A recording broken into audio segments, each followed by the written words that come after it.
মাদারীপুরে college শিক্ষক হত্যা চেষ্টার ঘটনায় গ্রেফতার ফাহিম রিমান্ডে থাকা অবস্থায় গুলিতে নিহত। পুলিশ বলছে বন্দুকযুদ্ধ, 3টি মামলা দায়ের। গুপ্ত হত্যা সুপরিকল্পিত বললেন প্রধানমন্ত্রী, দেশবাসীকে সোচ্চার হওয়ার আহ্বান।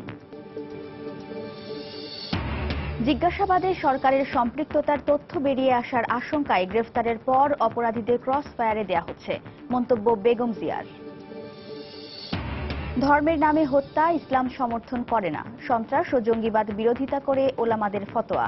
অপব্যাখ্যায় বিভ্রান্ত না হতে তরুণ প্রজন্মের প্রতি আহ্বান। এবং রাজধানীর উত্তরায় বৌদ্ধ মন্দিরের পাশের খাল থেকে 97টি চাইনিজ পিস্তল সহ বিপুল পরিমাণ অস্ত্র উদ্ধার করেছে পুলিশ ও ফায়ার সার্ভিস।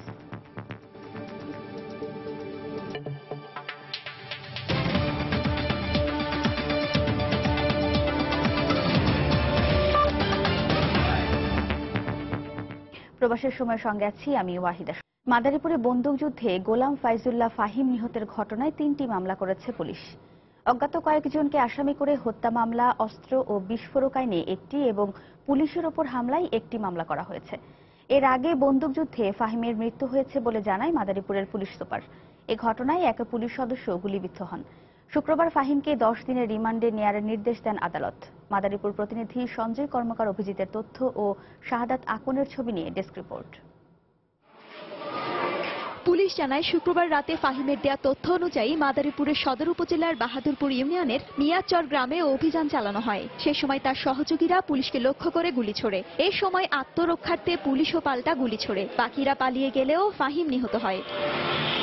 এই ঘটনায় এক পুলিশ সদস্য আহত হন। পরে ঘটনাস্থল থেকে অস্ত্র ও গুলি উদ্ধার করা হয়। পুলিশ একটা আসামি নিয়ে আসছে, মানে একটা লোক নিয়ে আসছে, তো আমরা জানতে পারি যে ওর নাম ফাহিম।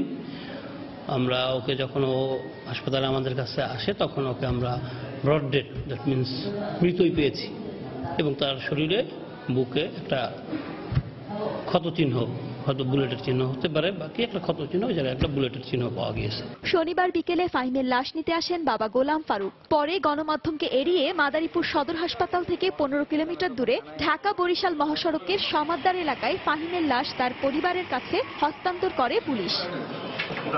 এর আগে শুক্রবার এক প্রেস ব্রিফিংয়ে পুলিশ জানায়, হামলার ঘটনায় আটক ফাহিমকে নিয়ে গত বুধ ও বৃহস্পতিবার কয়েক দফা অভিযান চালায় তারা। ফাহিমের দেয়া তথ্য অনুযায়ী ঢাকার উত্তরা থেকে একটি কম্পিউটারও জব্দ করা হয়। নিয়মিত ইমেলের মাধ্যমে বিদেশে জঙ্গি সংগঠনের সাথে যোগাযোগ রক্ষা করত বলে জিজ্ঞাসাবাদে জানায় ফাহিম। তাদের মিশন সফল হলে ইমেলের মাধ্যমে জানিয়ে দেওয়ার কথাও স্বীকার করে সে।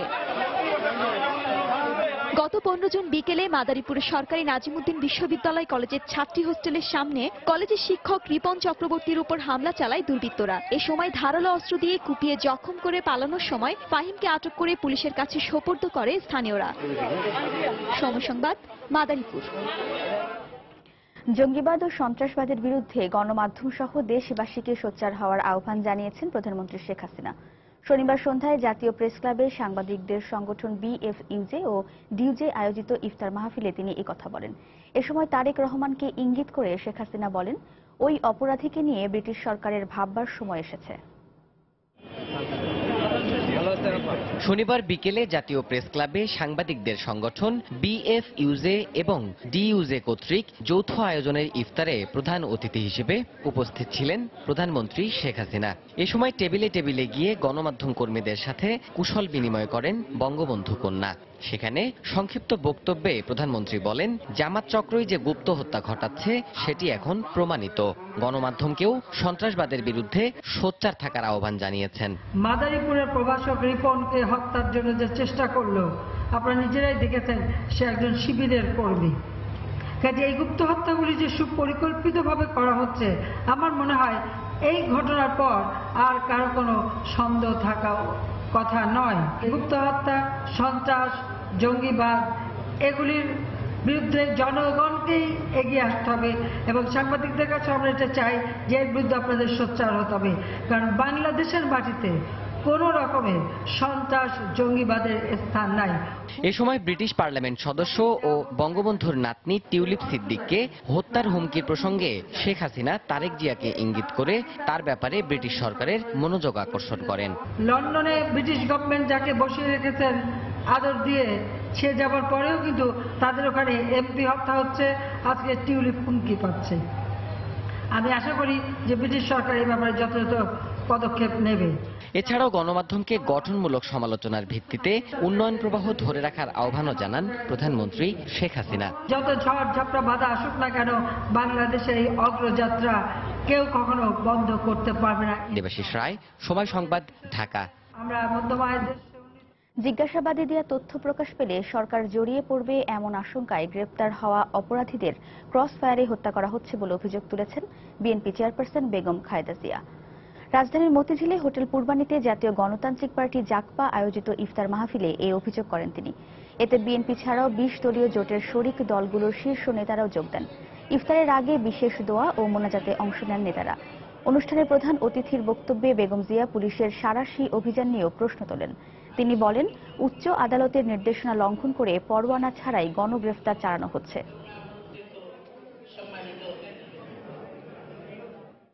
অপরাধীকেও দেখা যায় যে নিয়ে যায়, জেলে নিয়ে যায়, তারপর রিমান্ড থেকে আর সে জেলখানায় ফেরত যায় না বা মা বাবার কাছেও ফেরত যায় না, সে সোজা চলে যায় ক্রস ফায়ারে। তার উদ্দেশ্যটা কি? অর্থাৎ সে এমন কিছু তথ্য দিয়ে দেয় যার সঙ্গে দেখা যাবে এই তথ্যগুলি বেরোলে সরকার জড়িয়ে পড়বে, সেজন্য তাকে তখন ক্রস ফায়ার দেওয়া হয়। সাদা পোশাকধারী কোনো লোকজন কেউ কিন্তু রাতের বেলায় কাউকে গ্রেফতার করতে পারবে না, কিন্তু সেই নির্দেশও মানা হচ্ছে না। এরা আজকে দেশের আদালতের নির্দেশ পর্যন্ত মানে না এবং উল্টো আদালতকে তারা নির্দেশ দেয়, আদেশ দেয় যে তাদেরকে কি করতে হবে। ধর্মের নামে মানুষ হত্যাকারীদের কেবল আইনশৃঙ্খলা রক্ষা বাহিনী দিয়ে প্রতিরোধ করা সম্ভব নয়। এজন্য কাউন্সেলিং এর মাধ্যমে তাদের চিন্তা চেতনার পরিবর্তন ঘটাতে হবে। শনিবার সকালে ঢাকা রিপোর্টার্স ইউনিটিতে সংবাদ সম্মেলনে এমন মত দেন বাংলাদেশ জামিয়াতুল উলামার চেয়ারম্যান মাওলানা ফরিদ উদ্দীন মাসুদ। সারা দেশের 1 লাখ মুফতি, আলেম ওলামা ও ইমামদের স্বাক্ষর নিয়ে জঙ্গিবাদ বিরোধী ফতোয়া প্রকাশ অনুষ্ঠানে তিনি এ বক্তব্য রাখেন। অনুষ্ঠানের বক্তারা বলেন, ধর্মের অপব্যাখ্যা দিয়ে আতঙ্ক ছড়াচ্ছে একটি গোষ্ঠী, এদের রুখতে সবাইকে ঐক্যবদ্ধভাবে এগিয়ে আসতে হবে। দেশের অনেক স্থানেই ভিন্ন মতাবলম্বীদের ওপর হামলা করা হয়েছে বিভিন্ন সময়ে। গ্রেফতারকৃতরা আইনশৃঙ্খলা রক্ষা বাহিনীর কাছে স্বীকার করেছে ধর্মীয় চেতনা থেকেই এ ধরনের কাজ করছে তারা। ওই ইমামগণের দস্তখত সহ শনিবার সংবাদ সম্মেলনে বাংলাদেশ জমিয়াতুল উলামার পক্ষ থেকে সন্ত্রাসবাদ ও আতঙ্ক সৃষ্টির এই কাজকে ধর্ম ও মানবতা বিরোধী বলে মন্তব্য করা হয়। অনেকে ধর্মের অপব্যাখ্যার কারণে বিভ্রান্তির শিকার হচ্ছে বলেও মনে করেন তারা। কতিপয় দুষ্কৃতকারী নিজেদের হীন ও স্বার্থ চরিতার্থের উদ্দেশ্যে মহাগ্রন্থ কুরআন ও হাদিসের অপব্যাখ্যা দিয়ে ইসলামের নামে বিভিন্ন স্থানে সন্ত্রাস ও আতঙ্ক ছড়াচ্ছে। এদের হৃদয় বৈকল্য বিদূরিত করা না গেলে কেবল আইন শৃঙ্খলা বাহিনী দিয়ে এদের দমন করা সম্ভব নয়। চলতি বছরের ৩রা জানুয়ারি থেকে এই স্বাক্ষর সংগ্রহ শুরু হয়েছে জানিয়ে সংগঠনের চেয়ারম্যান আরো জানান, ওআইসি, রাষ্ট্রপতি এবং প্রধানমন্ত্রীর হাতে তুলে দেওয়া হবে ফতোয়াগুলো। ১,১,৫২৪টি স্বাক্ষর গ্রহণ করা হয়েছে। মানব কল্যাণ ও শান্তির ফতোয়ার এই 12টা সন্ত্রাস পুরোপুরি ঠেকাতে না পারলেও এতে যে তা বহুলাংশে হ্রাস পাবে তাতে কোনো সন্দেহ নাই। আমরা কোরআন হাদিসে এনে দেখিয়েছি যে এইভাবে মৃত্যু আত্মঘাতী হওয়া এটা শহীদের মৃত্যু নয়। ধর্মের দোহাই দিয়ে বিভ্রান্তি সৃষ্টিকারীদের মোকাবেলায় মসজিদের ইমাম সহ সমাজের সর্বস্তরের মানুষকে ভূমিকা রাখার আহ্বান জানান মাওলানা ফরিদ উদ্দীন মাসুদ।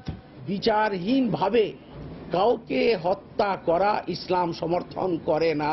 মিজানুর রহমান কবির, সময় সংবাদ, ঢাকা। আওতায় আনতে হবে। প্রবাসের সময় আরো থাকছে।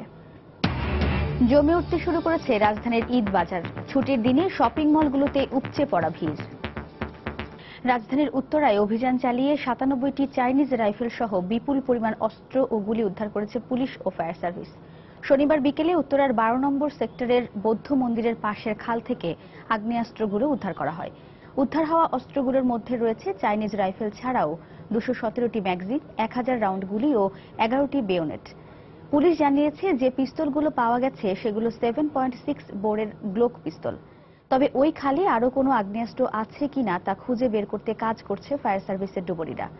বড় ধরনের নাশকতার উদ্দেশ্যে এত বিপুল পরিমাণ অস্ত্র মজুত করা হয়েছিল বলে জানিয়েছে পুলিশ।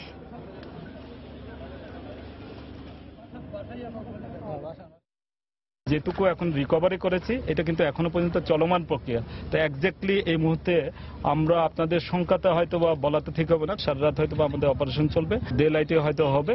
তো কালকে অপারেশন কমপ্লিট হওয়ার পর আমরা এক্স্যাক্টলি বলতে পারবো যে কত আর্মস অ্যামুনিশন আমাদের রিকভারি হয়েছে। আমরা বিগত এক সপ্তাহ ধরে সাঁড়াশি অভিযান চালিয়েছি আইন শৃঙ্খলা উন্নয়ন, সন্ত্রাসী দমন এবং গুপ্ত হত্যা বন্ধের জন্য এবং জনমনে স্বস্তি এবং নিরাপত্তা নিয়ে আসার জন্য আমরা কিন্তু কম্বিং অপারেশন করেছি।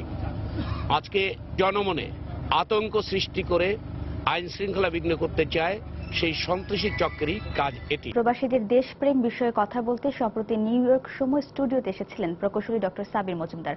আমরা এখন দেখে নেব সেই সাক্ষাৎকারটি।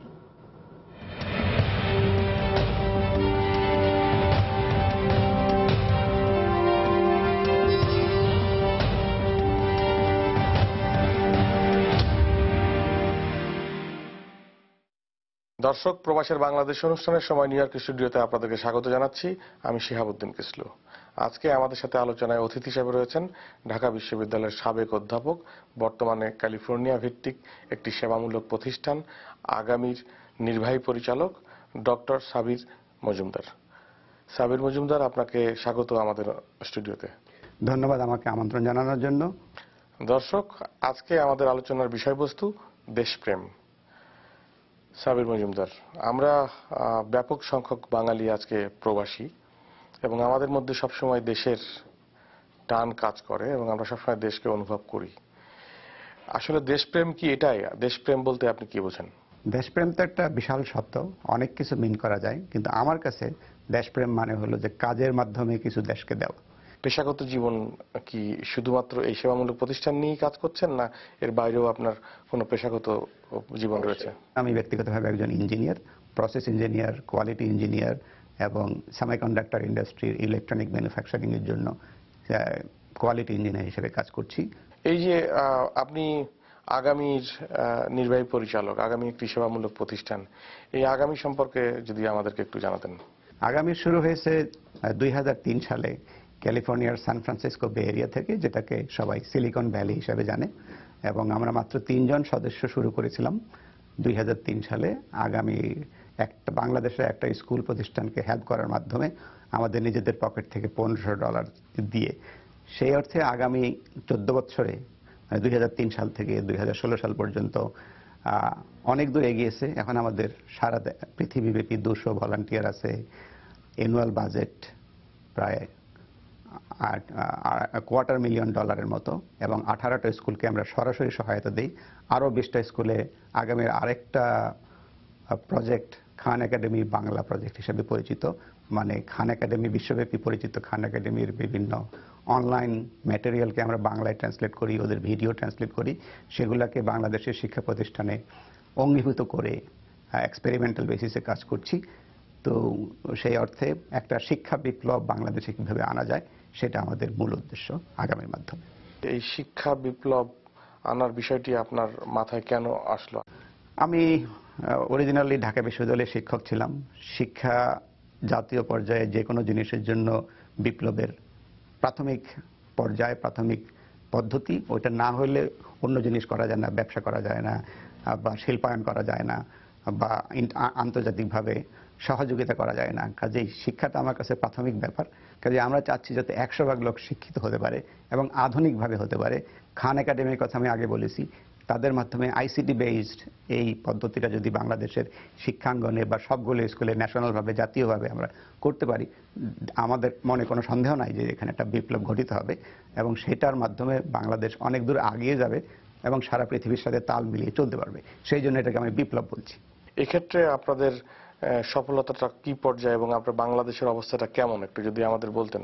অবশ্যই আমরা গত 5 বছর যাবৎ খান একাডেমির সাথে কাজ করছি।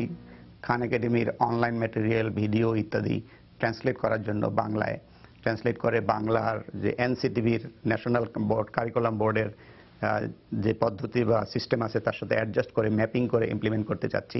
কিন্তু আমরা এখনো সত্যিকার অর্থে বলতে কি 5 বছরে এগিয়েছি অনেক দূর, কিন্তু এখনো প্রাথমিক পর্যায়ে আছি। পুরো কাজটা আগাতে বা শেষ করতে আরো 5 থেকে 10 বছর লাগতে পারে। ডিপেন্ড করে যে কোত্থেকে অর্থায়ন আসবে, ফান্ডিং আসবে, বাংলাদেশ গভর্নমেন্ট আমাদের সাথে কিভাবে পার্টনার হিসেবে আসবে।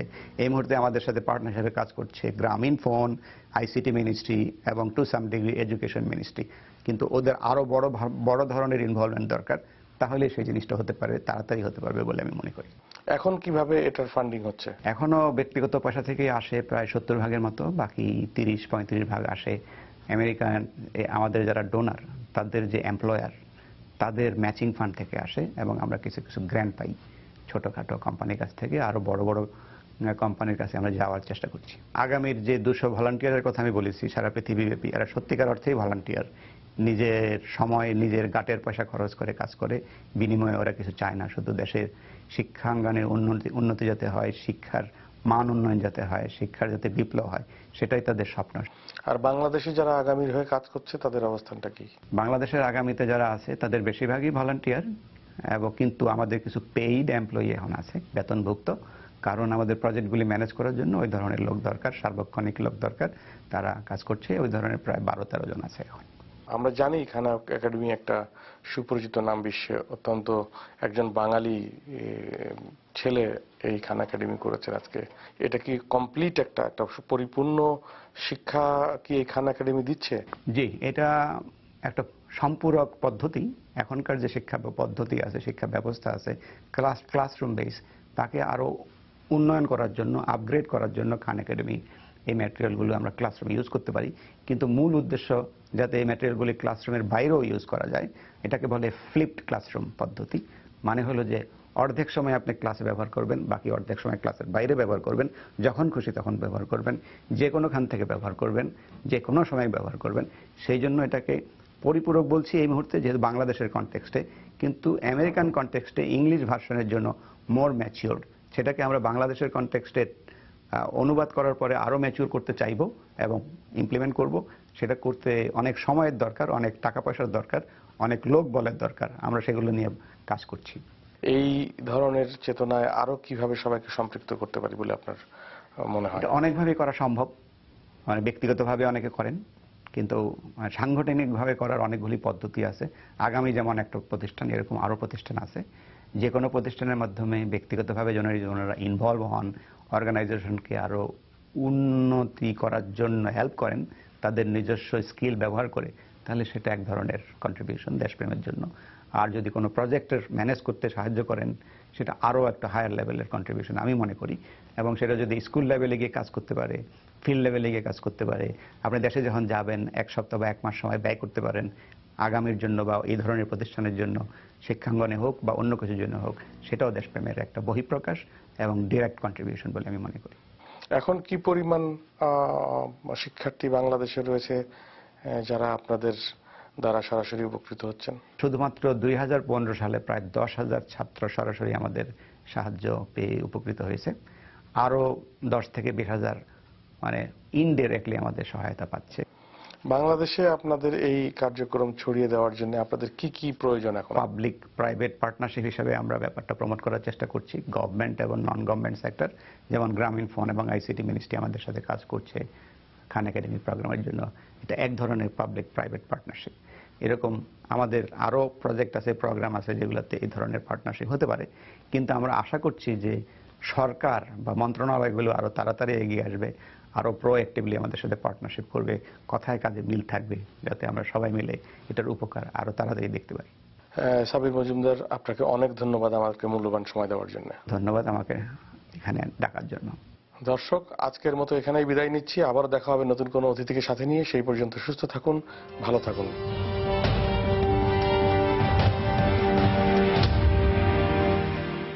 দর্শক, প্রবাসীদের দেশপ্রেম বিষয়ে কথা বলতে সম্প্রতি নিউ ইয়র্ক সময় স্টুডিওতে এসেছেন প্রকৌশলী ডক্টর সাবির মজুমদার। আমরা এতক্ষণ দেখছিলাম তার সাক্ষাৎকারটি। বিএনপি জামাত দেশে গুপ্ত হত্যা চালাচ্ছে অভিযোগ করে খাদ্যমন্ত্রী অ্যাডভোকেট কামরুল ইসলাম বলেছেন, তারা বহির্বিশ্বে প্রমাণ করতে চায় বাংলাদেশের সংখ্যালঘুরা নিরাপদ নয়। শনিবার দুপুরে রাজধানীর বঙ্গবন্ধু অ্যাভিনিউতে আওয়ামী লীগের কেন্দ্রীয় কার্যালয়ে মহানগর 14 দলের সভায় তিনি বক্তব্য রাখেন। এ সময় তিনি আরো বলেন, যারা গুপ্ত হত্যায় জড়িত আইনশৃঙ্খলা রক্ষা বাহিনী অচিরেই তাদের গ্রেফতার করবে। সভায় আওয়ামী লীগের যুগ্ম সাধারণ সম্পাদক ডাক্তার দীপুমণি বলেন, আইএস ও মোসাদের সঙ্গে মিলে দেশ বিরোধী ষড়যন্ত্রে লিপ্ত রয়েছে বিএনপি। হিন্দু পুরোহিতদের হত্যা করছে, খ্রিস্টান যাজকদের হত্যা করছে, এবং বাংলাদেশটা একটা অসাম্প্রদায়িক রাষ্ট্র এই কথাটাকে মিথ্যা প্রমাণ করতে চাচ্ছে। ভারতের মাননীয় প্রধানমন্ত্রী প্রতিক্রিয়া ব্যক্ত করেছেন, রামকৃষ্ণ মিশনের প্রধানের উপর যখন হুমকি এসেছে, খ্রিস্টান ধর্মযাজকদের উপর আক্রমণের মধ্য দিয়ে পশ্চিমা বিশ্বে জানান দিতে চাচ্ছে তারা যে ওরাও বাংলাদেশের সিকিউর না। এখনো যখন গুপ্ত হত্যা চলছে, এই সমস্ত ব্যাপারে তাদের কোনো প্রতিক্রিয়া নাই, তাদের কোনো নিন্দা নাই। এই ঘটনার পিছনে মূল পরিকল্পনাকারী অর্থ যোগানদাতা বিএনপি জামাত। জামাত তো এই ঘটনার সাথে জামাত এবং বিএনপির ছাত্র সংগঠনের নেতৃবৃন্দ এই ঘটনার সাথে প্রত্যক্ষভাবে জড়িত। আইন শৃঙ্খলা রক্ষাকারী বাহিনী খুব বেশি দূরে নয়, বিএনপি জামাতের সেই সমস্ত নেতাদের চিহ্নিত করতে সক্ষম হবে ইনশাআল্লাহ, যারা এই ঘটনার সাথে প্রত্যক্ষভাবে জড়িত। প্রকাশ্য হত্যাকাণ্ডেও ব্যর্থ হয়ে এখন তারা ভিন্ন পথ বেছে নিয়েছে। তারা এখন গুপ্ত হত্যা চালাচ্ছে। এই গুপ্ত হত্যা, সন্ত্রাস, নৈরাজ্য সৃষ্টির অপচেষ্টার মধ্য দিয়ে তারা বাংলাদেশকে অস্থিতিশীল করতে চায়। এখন আইএসআই এর সঙ্গে সেই কুখ্যাত মোসাদকেও সঙ্গে নিয়ে তারা ষড়যন্ত্রে মেতে উঠেছে। প্রবাসের সময় আরো থাকছে। কোপা আমেরিকার তৃতীয় কোয়ার্টার ফাইনালে ভোরে মুখোমুখি হবে ফেভারিট আর্জেন্টিনা ও ভেনেজুয়েলা। দাপটে খেলে জিততে চায় মেসিরা। দেশে সুশাসন না থাকায় জঙ্গিবাদের মতো ঘটনা ঘটছে, আর জঙ্গিবাদ দমনের নামে নিরীহ মানুষকে গ্রেফতার করা হচ্ছে বলে মন্তব্য করেছেন জাতীয় পার্টির চেয়ারম্যান হোসেন মোহাম্মদ এরশাদ। শনিবার বিকেলে রাজধানীর শ্যামপুরে ইফতার উপলক্ষে এক আলোচনা সভায় তিনি বক্তব্য রাখেন। এ সময় তিনি আরো বলেন, কারাগারগুলোতে ধারণ ক্ষমতার বেশি মানুষকে আটকে রাখা হয়েছে। দেশের সুশাসন সহ সার্বিক অবস্থার উন্নয়নে দল মত নির্বিশেষে সবার একসাথে কাজ করা প্রয়োজন বলেও মন্তব্য করেন তিনি। অনুষ্ঠানে বিরোধী দলীয় নেতা বেগম রওশন এরশাদ বলেন, নিরীহ মানুষকে জঙ্গি হিসেবে আটক করায় প্রকৃত সন্ত্রাসীরা ধরাছোঁয়ার বাইরে থেকে যাচ্ছে।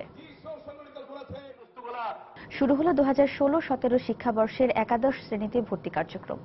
প্রকাশিত মেধা তালিকা অনুযায়ী দেশের 9085টি শিক্ষা প্রতিষ্ঠানে এই কার্যক্রম শুরু হয়েছে। তবে মেধা তালিকার ভিত্তিতে ভর্তি কার্যক্রম শুরু হলেও পছন্দের প্রতিষ্ঠান না পাওয়ায় হতাশা আর ক্ষোভ প্রকাশ করেছেন শিক্ষার্থী আর অভিভাবকদের মধ্যে। সকাল থেকে শুরু হওয়া ভর্তি কার্যক্রম অধিকাংশ প্রতিষ্ঠানে সুষ্ঠুভাবে চলল। কারিগরি ত্রুটির কারণে কার্যক্রমে বিঘ্ন ঘটেছে বেশ কয়েকটি কলেজে। এ নিয়ে কিছুটা বিরক্তি প্রকাশ করলেও শিক্ষার্থী আর অভিভাবকরা সবচেয়ে বেশি হতাশা প্রকাশ করেছেন পছন্দমতো কলেজ না পাওয়ায়। 10টি কলেজ পছন্দ দিয়ে একটিতেও সুযোগ না পাওয়ায় নিজের সন্তানের ভবিষ্যৎ নিয়ে উদ্বিগ্ন অভিভাবকরা। কলেজের ওয়েবসাইটটা সার্ভার ডাউন হয়ে আছে, তো আমরা অনলাইনে এখনো ফর্ম ফিল আপ করতে পারিনি। ফর্ম বাইর করতে যাই সার্ভারের সমস্যা, এখন 12টার পর ওপেন হবে। সে জিপিএ 5 পাওয়া, অল সাবজেক্টে A+। আমার বাচ্চাটার 6টা কলেজে হ্যাঙ্গিং ওয়েটিং এ, তাহলে আমার বাচ্চাটাকে সে দিবে কোথায় দিবে এর কোনো নিশ্চয়তা কিন্তু আমরা পাচ্ছি না। আমার বাচ্চা বলে আমি আমার আব্বুর অ্যাসিস্ট্যান্ট হয়ে যাই, আমার আর পড়ালেখার কোনো দরকার নেই, সব দিকে ওয়েটিং। তবে যারা সুযোগ পেয়েছেন নিজের পছন্দের কলেজে ভর্তির, তাদের চোখে মুখে ছিল আনন্দের ছাপ, কণ্ঠে ছিল এগিয়ে যাওয়ার প্রত্যয়। স্বপ্ন ছিল এখানে পড়ার, তো এখন পেয়ে গেলাম আর কি। এখন মানে খুবই ভালো লাগতেছে, যেহেতু ভালো কলেজে চান্স পেয়েছি। আমি চাই জীবনের প্রতিষ্ঠিত ভালোভাবে লেখাপড়া করতে, জীবনে ভালো একটা মানুষ হতে চাই। আই এম রিয়েলি হ্যাপি আমার চাইল্ড এখানে ভর্তি হতে পারবে। কলেজ কর্তৃপক্ষ বলছেন সুষ্ঠুভাবেই চলছে ভর্তি প্রক্রিয়া। আমি তাদের অভিনন্দন জানাচ্ছি, এই মেধাবী ছাত্ররা ঢাকা কলেজে পড়ার সুযোগ পাচ্ছে। ভর্তি প্রক্রিয়া থেকে শুরু করে সব দিক দিয়ে আমাদের খুব স্বচ্ছ আছে এবং সুন্দরভাবে হচ্ছে। মেধা তালিকায় স্থান পাওয়া শিক্ষার্থীরা আগামী 22 জুন পর্যন্ত ভর্তির সুযোগ পাবেন। এছাড়া আসন খালি থাকা সাপেক্ষ অপেক্ষমান তালিকায় থাকা শিক্ষার্থীরা আগামী 25 থেকে 27 জুন পর্যন্ত ভর্তি হতে পারবেন। জুনায়েদ আল হাবিব, সময় সংবাদ, ঢাকা। এবার প্রবাসের খবর।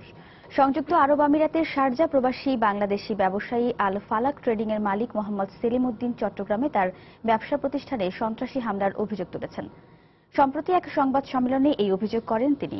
নাসিরউদ্দিন বলেন, বেশ কিছুদিন ধরেই সন্ত্রাসীরা তার কাছে চাঁদা দাবি করে আসছিল, কিন্তু তিনি তা দিতে অস্বীকৃতি জানানোই চট্টগ্রামে তার বেশ কয়েকটি ব্যবসা প্রতিষ্ঠানে হামলা চালিয়ে নগদ টাকা ও প্রায় 5 লাখ টাকার মালামাল লুট করে নিয়ে যায় 50 থেকে 60 জনের সন্ত্রাসী। এ ঘটনায় প্রশাসনের কাছে প্রতিকার চেয়েও কোনো ফল পাননি বলেও অভিযোগ করেন নাসিরউদ্দিন। দাতা সংস্থা থেকে আনিত অর্থ মানব কল্যাণে ব্যয় করতে এনজিওদের প্রতি আহ্বান জানিয়েছেন খাদ্যমন্ত্রী অ্যাডভোকেট কামরুল ইসলাম। শনিবার সকালে বাংলাদেশ শিশু কল্যাণ পরিষদ আয়োজিত এক অনুষ্ঠানে তিনি এই আহ্বান জানান। অনুষ্ঠানে সামাজিক পরিবেশ ও মানবাধিকার বাস্তবায়ন সংস্থার উদ্যোগে সমাজের সুবিধাবঞ্চিত মানুষের মাঝে রমজানের দ্রব্য সামগ্রী বিতরণ করেন খাদ্যমন্ত্রী। এর আগে এক আলোচনা সভায় তিনি অভিযোগ করেন, কিছু কিছু এনজিও দাতাদের অর্থ মানব কল্যাণে ব্যয় না করে তাদের রাজনৈতিক উদ্দেশ্য চরিতার্থ করতে ব্যয় করছে। এমনকি তারা স্বাধীনতা বিরোধী রাজনৈতিক দলগুলোর লেজুর বৃত্তিও করছে। খাদ্যমন্ত্রী আরও বলেন, কিছু এনজিও রয়েছে দাতাদের অর্থ দিয়ে দেশে অস্থিতিশীলতা সৃষ্টির কাজ করছে বলেও প্রমাণ রয়েছে সরকারের কাছে।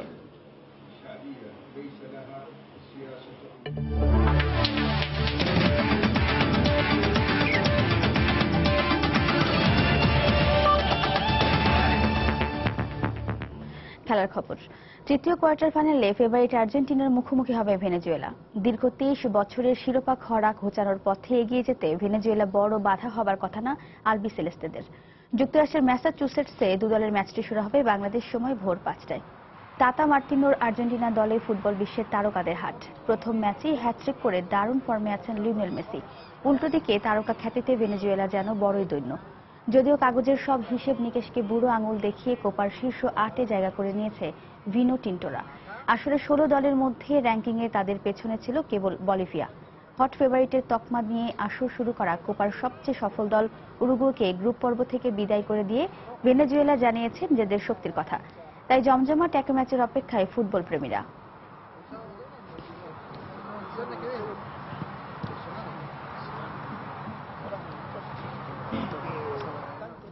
এ পর্যায়ে শীর্ষ সংবাদ জানিয়ে দিচ্ছি আরেকবার। মাদারীপুরে কলেজ শিক্ষক হত্যা চেষ্টার ঘটনায় গ্রেফতার ফাহিম রিমান্ডে থাকা অবস্থায় গুলিতে নিহত। পুলিশ বলছে বন্দুকযুদ্ধ। 3টি মামলা দায়ের। গুপ্ত হত্যা সুপরিকল্পিত, বললেন প্রধানমন্ত্রী। দেশবাসীকে সোচ্চার হওয়ার আহ্বান। জিজ্ঞাসাবাদে সরকারের সম্পৃক্ততার তথ্য বেরিয়ে আসার আশঙ্কায় গ্রেফতারের পর অপরাধীদের ক্রস ফায়ারে দেওয়া হচ্ছে, মন্তব্য বেগম জিয়ার। ধর্মের নামে হত্যা ইসলাম সমর্থন করে না, সন্ত্রাস ও জঙ্গিবাদ বিরোধিতা করে ওলামাদের ফতোয়া। অপব্যাখ্যায় বিভ্রান্ত না হতে তরুণ প্রজন্মের প্রতি আহ্বান।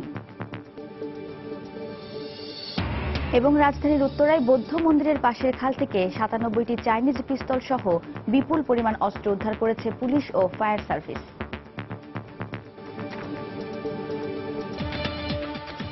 এই ছিল প্রবাসের সময়। যে কোনো খবর পেতে ভিজিট করুন সময়.নিউজ.টিভি।